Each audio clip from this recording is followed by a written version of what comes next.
if you want help, you have to come out of hiding. It is that simple, and it is that complicated for some of you.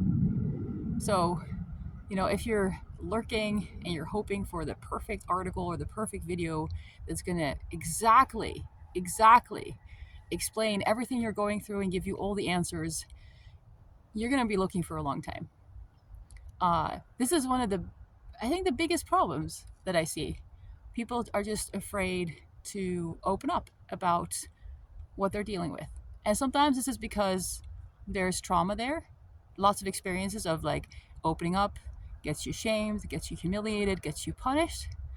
But at the end of the day, like, nobody who is capable of helping you can help you if they don't know what's going on. And so I offer coaching support for highly sensitive people. And yeah, sometimes people show up and they show up on a call. They booked a call, but they're still hiding. They're still hiding. They put in only the essential information that I need to set up the call with them and nothing else. And then they show up on the call and they tell me absolutely nothing. I ask them, like, okay, how can I help? Like, what's going on? And they're like, well, I'm stressed at work. I'm like, okay, tell me more. They're like, well, it's hard. And then the conversation goes on like this 20 minutes and we're not getting anywhere because they're clinging to their privacy to the point where nobody can help them. So there's a risk you have to take. If you want people to help you, you have to tell them what's going on. And not everybody is going to be able to help you. Not everybody's going to give you, advice that's really helpful for you.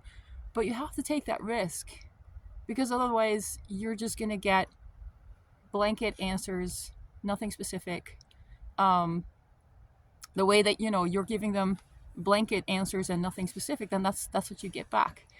So sometimes there's this expectation that other people can somehow give you wonderful advice even though you can just hide behind this wall of like general statements. It doesn't work like that. You might get lucky once or twice, but ultimately, yeah, you have to tell people what's happening. And this also means you have to know what's happening. You have to pay attention, right? If you get stuck in a kind of like, I'm stressed, I'm unhappy, I don't like this, and that's as much as it's also hard for people to help you because you don't have any data to work with, right? If you're unhappy, are you sad? Are you angry? Are you stressed? Are you confused, lonely? Like, what is it? There's a lot of power in specificity. The more specific you can be about what you're going through and what it's like and when it happens and how it happens and what you've noticed about it, the easier it is for someone to help you, and the easier it is for you to quickly see if someone can help you. Because if you go to someone with a very vague story about, I'm stressed at work, well, why? Well, because I'm not happy. Well, why are you not happy? Well, because there's a lot of stress. Then it's going to take a long time for the other person to try to figure out if they can even help you because they don't know what the problem is. But if you go in and you're very, very specific, I'm sitting at my desk, there's 20 other people, they're talking all the time. I've asked them if they can please be quiet. I've talked to my boss about maybe having like my own workspace. None of that's possible. So I'm stressed out. I can't focus. Those are very specific things. And then, if you come with a story like that, then somebody can either say, hey, I understand. Here's some ideas, or, tell me more about this or this, or can you zoom in on this aspect specifically? And very quickly you'll know whether this person can help you.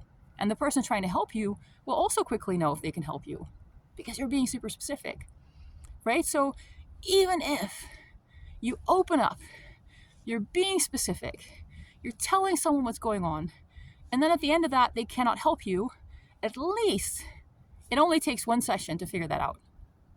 It only takes one introductory session to figure out, hey, this is not the right person for me. And maybe this person helps you a little bit in sense of like clarifying the details of your story a bit further. So then the next person you can go to, you'll have an even clearer, more detailed story, right?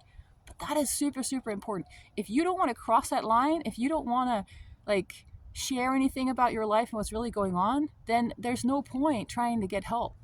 And then you can lurk in groups and you can lurk on the internet and you can lurk in places and hope that somebody else will ask your question. But chances are, even if they do, it's still like different for them in some way. And it's not exactly what you need. So getting help requires being specific and opening up about your problem. Super important. All right. I hope this was helpful. Bye-bye.